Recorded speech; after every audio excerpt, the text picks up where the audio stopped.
All right, welcome back to the KnivesFAST channel, and it is time for Knife Professor class number 6, lock types.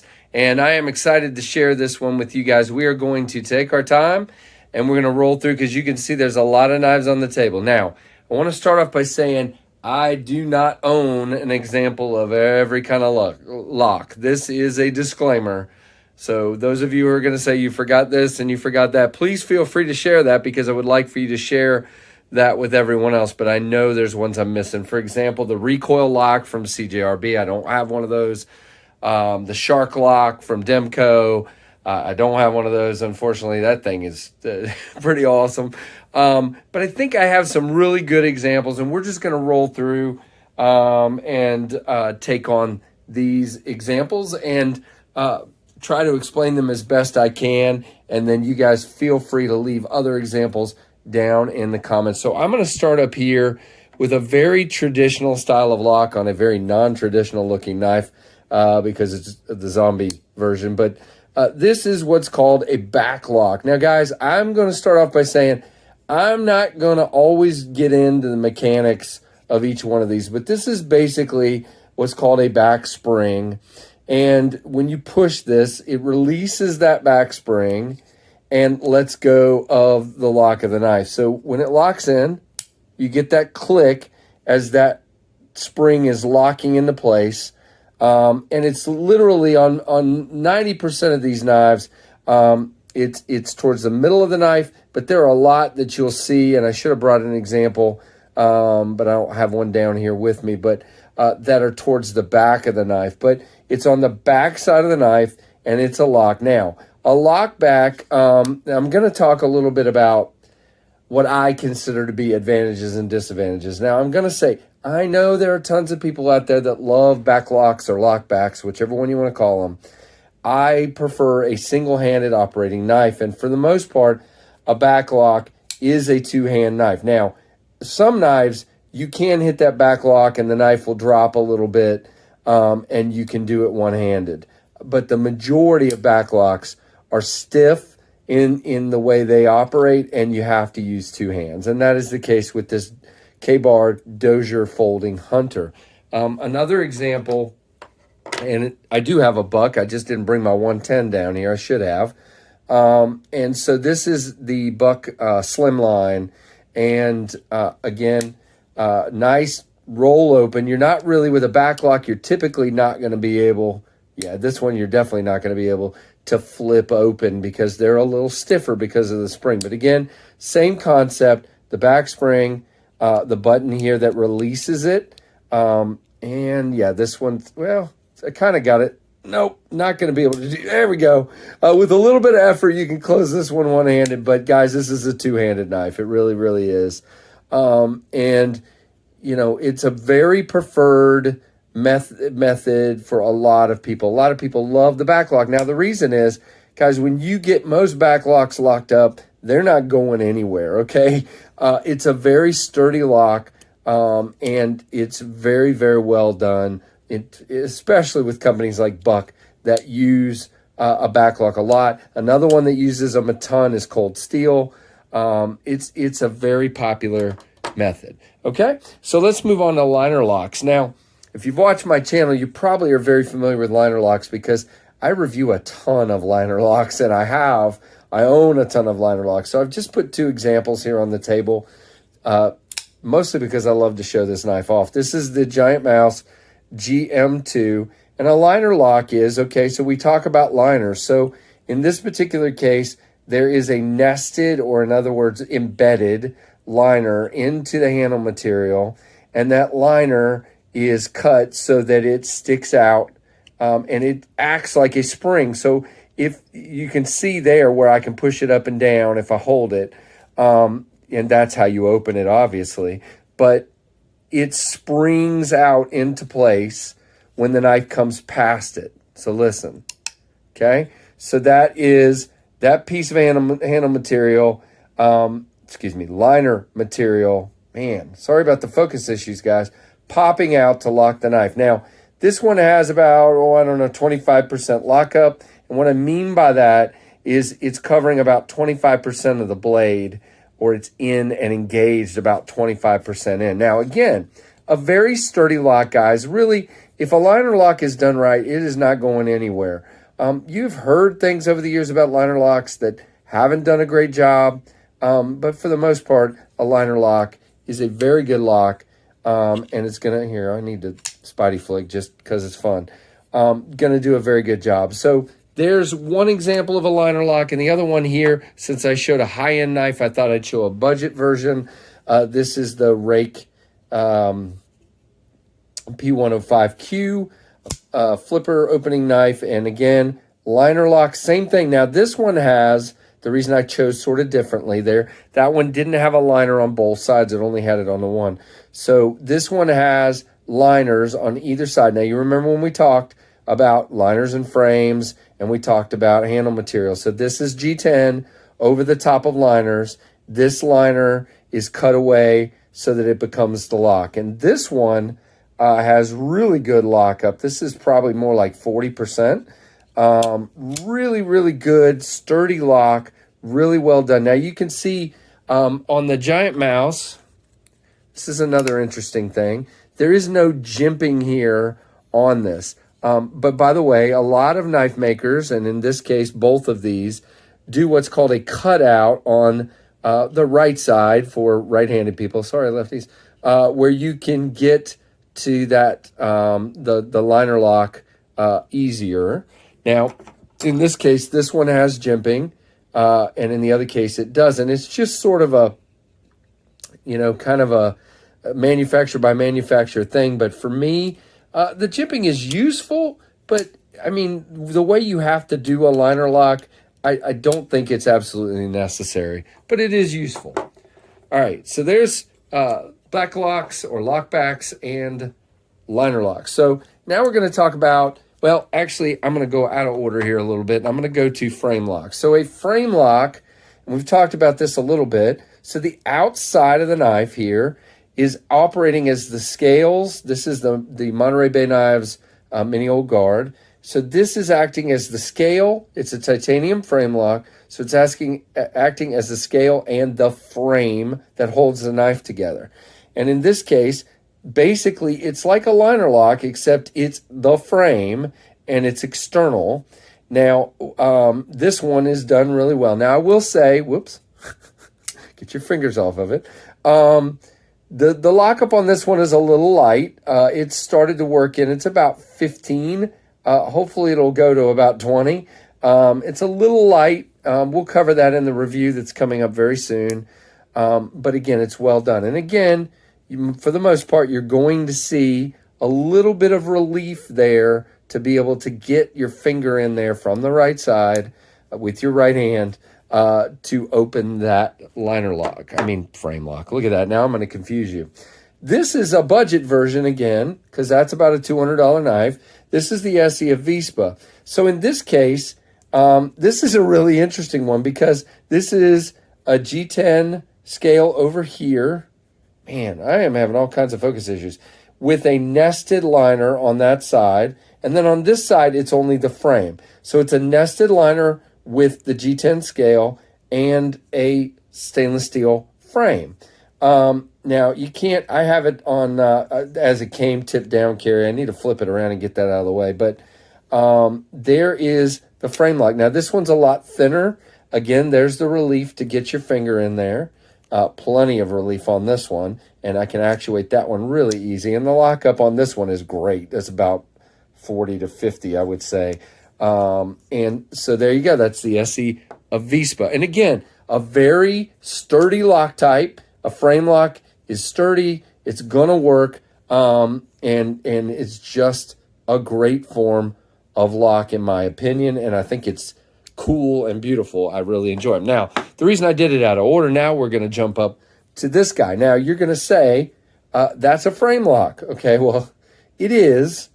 So you have the, oh man, this is the Finch 1929. You have the frame here that is covered by these pieces of scale material, but the frame continues all the way out, but it is covered with this, in this case, dark gray denim micarta.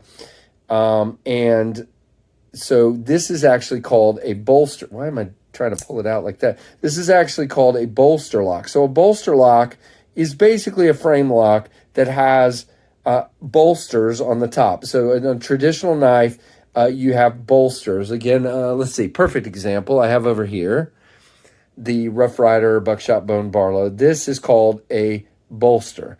The reason this one's different is because obviously this is a flipper, but at the same point, this is a bolster. So we call this a bolster lock. Again, a very sturdy form of lock.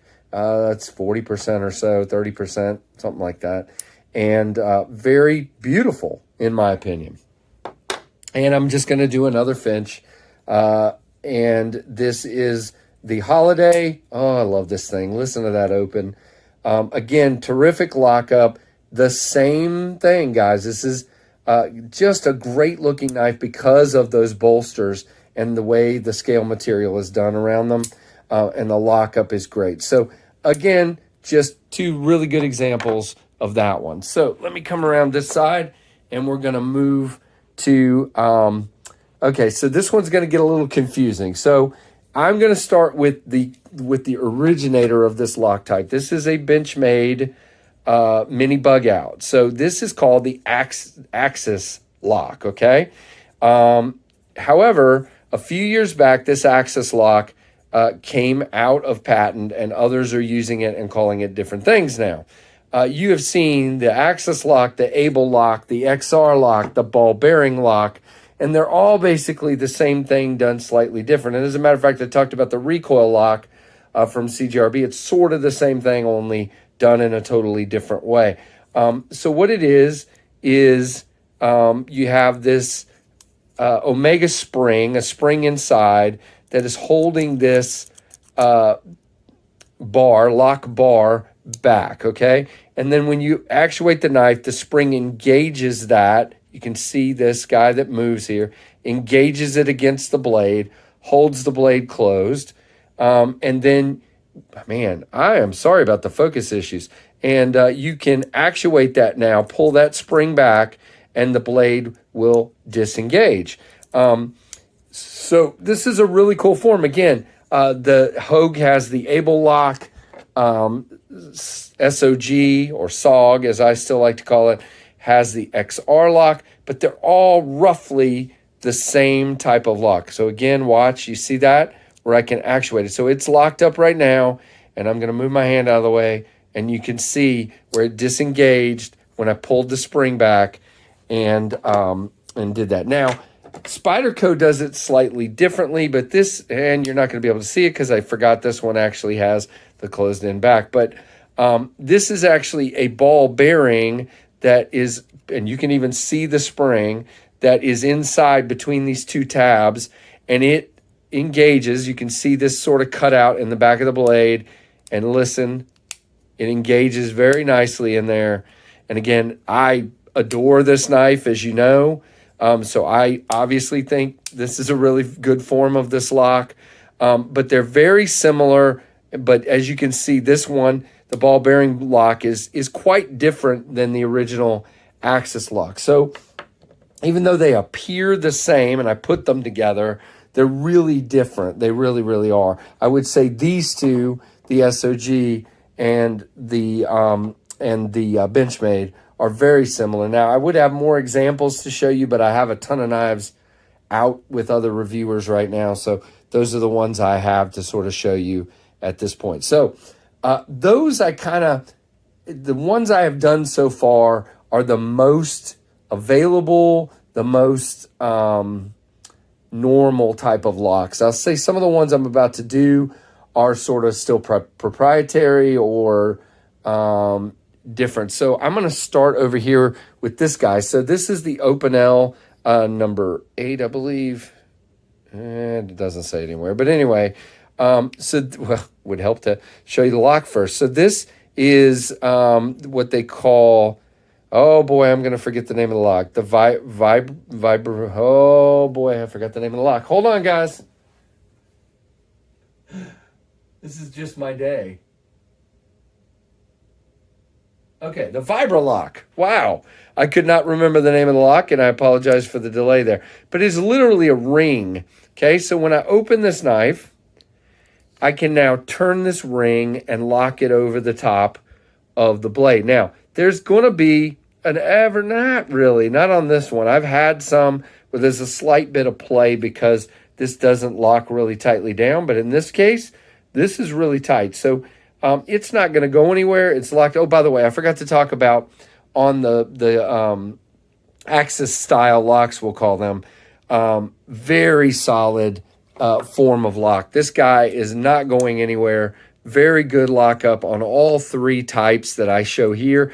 And if I had my my Hogue K320, I would say the same thing about the Able lock. Just a very solid form of lockup. That bar is literally sitting there keeping that blade from coming back. So it's great. So this one is not going anywhere. And then when you are done with it, you just turn this, and line it up and close the blade. And it's just super cool, kind of different form of a very simple knife. These are, less than $10 for most case, or less than 20 at least. So the next one is Spyderco's compression lock. Now, from what I understand, within the next little bit here, very shortly, these are going to be, the patent is going to expire. Man, there goes my color balance. Okay, the patent is going to expire. Boy, it really doesn't like that blue, does it? It is going to expire, and this is going to come out and be a form of lock everyone can use. So this is what's called the compression lock. So when I lock the knife, this guy, again, part of the liner, so that it's got nested liners, and it's basically a reverse, and I'm going to say this as best I can, not a reverse, a back side of the knife version of a liner lock. So, again, it's a spring, so when the knife is in the way, it sits tight, and when the knife gets out of the way, it pops closed or in the way of the blade. Again, it's very much like a liner lock, just on the back side of the knife. You have a cutout in the side of the scale to get to it. Lefties complain sometimes that this is not easy for them to get to, but have seen an invention recently where you can put a little tab on that and lefties can get to it much easier. I think, I'm going to forget the name of it. But anyway, there you go. So that is a compression lock. I actually love the compression lock. I'm going to put the blue knife down because it is messing with my color balance. So we're going to pick this black one up. And you can see, again, same thing, only this is a lightweight knife. Again, the liner is nested on both sides. And in this case, you have the compression lock here. When I open it, it kicks open and it stops the blade. And I would call that lockup maybe like 30 or 40. Really, really good. That blade is not going anywhere. The lockup is great on this one. And there you go. So the last thing I'm going to cover, and some of you guys are probably going to say, why didn't you cover it first, is non-locking knives. So in this case, these are both that I have sitting here, slip joints. And this is a Bear & Sons Trapper, which I have carried a lot and beaten up. It's pretty old, but basically this guy does not have a lock per se. So if I put my finger up here and I push on that, that knife is going to close, okay? So you don't, it's a style of knife that you don't want to hard use in a way that you're going to push against that blade. But for the most part, when you're cutting something, you're pushing with the blade material, pushing backwards, and it's not going to unlock on you guys. I mean, I've used a lot of slip joints over the years, and I have not been cut or hurt or any of those kinds of things. And this one has two blades. And so the way this works is it has what is called a back spring. And so when I actuate this, you will see that back spring bends up and just basically provides some resistance. And then if I were to let go, it snaps back in and it goes flat again. So it's just literally a spring that I'm pushing against, and then it provides some resistance again to sort of hold that blade in the open position with the spring. But again, it's not going to prevent it if you just start pushing. Now, I don't have a double detent. style knife, guys. So that's another one. So for those of you saying you're not covering double detent, it's basically a detent on either end that holds the knife in the closed position and then holds the knife again in the open position. But I don't have one of those to show you. So there you go. But you can look at some of the guys that have been putting up the EWC from Monterey Bay Knives, or the slayback, excuse me, from them. So the other one I have here that is a slip joint is the Buckshot Bone Barlow from Rough Rider. Again, I beat up my knives, don't I? I'm sorry. So this one, the reason I wanted to make sure I showed you this is this one has a half stop. So basically, if you see, again, I talked about the back spring. I must get it where you can see it, but I can't open it when I show you. So when I start opening, you see that spring start to come up. Can you see that? There you go. But when I get to that half point, it's got a spot in the blade where it goes flat again. And so it'll hold it pretty good there. Again, it's on the spring, so if you push on it, it's going. And then when I start to push, the spring starts to push out again and holds it as best as a spring can in place in the open position while I use it. And then again, same thing, half stop and close. So again, I hope that explains these guys. Oh, wait a minute. I almost forgot to here. Look at that. This video is very long, by the way, so if anybody is uptight that it's long, I'm sorry. We'll call it the Knives Slow channel for just today. So I have two different styles of button locks here. So, and by the way, another one is automatics. I don't have any automatics because I live in a state where I'm not supposed to have them. So, lame. But those are a totally different thing as well, and we won't really be covering those. So this is a button lock. So when I flip this knife open, this plunge lock or button lock, I'm going to get my hand where you can see it, holds the knife from closing. Again, this knife is not going anywhere, but you can see when I actuate, I'm sorry guys, it's the focus thing is killing me. You can see I push that out of the way. Now if I move my hand, that knife is free as a bird, okay? Flip it back out, let go, and now it is locked again. Now this one does not lock that knife in the closed position, okay? It's held in there with a detent. So when I want to flip it, I use the flipper or the thumb stud, or I can push the button and move it. Whoops. But that is how a button lock works. Again, a very solid, it's holding the blade back, guys. That pin is holding the blade back. So it's not going anywhere. Now this one is the button lock Elementum. Review coming very soon. Coming out in late April, I believe, from Civivi. Now this one is totally different in that it has no detents, and it is holding that blade in place both in the open position and the closed position. So you see the ring on the pin. Man, I'm sorry. Let me get my flashlight out and see if that helps. So you can see right there, if I actuate this, that ring moves out of the way and the blade falls open. And then when it closes and when it's open, you have the same thing. The ring's in place, and if I want to drop it shut, I push the button and it drops, okay? So hopefully that makes sense. It's basically a mechanical ring holding that pin in place. And again, same deal. Very tight lockup, not going anywhere. Great form of lock. And I like it too. Again, I wish it had another opening way, but we won't talk about that right now. I talk about it in my review, but which is coming up very soon. So here are all the knives I've covered, guys. This is a really long video, but there was a lot to cover. I hope this is a very useful video for you. If you have any questions or anything that I didn't cover, which I think I've covered pretty much everything, but if there's something I didn't cover, please let me know. Ask the question below and let's go through it together. And please give me a thumbs up and subscribe if you're not. And guys, more Knife Professor to come. This is number 6. I think I have at least 2 or 3 more of the 100 level, and then we'll move on to some more deep dives into some things. So thanks for watching the KnivesFAST channel.